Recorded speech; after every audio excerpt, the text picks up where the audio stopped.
Hello, everyone. My name is Ruma Bose.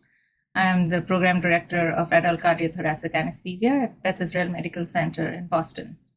In the capacity of one of the course directors, I'd like to introduce a unique course focused at structural heart imaging coming up later this summer.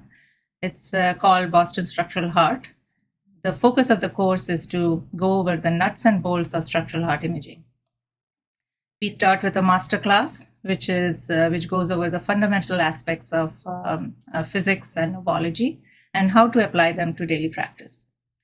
This will be followed by symposia, focusing on each of these individual procedures, and will provide a practical roadmap of how to perform these structural heart interventions. Now, who should attend? I think the course will be very valuable for our new fellows to understand the basics of 2D echocardiography and also advanced three-dimensional echocardiography.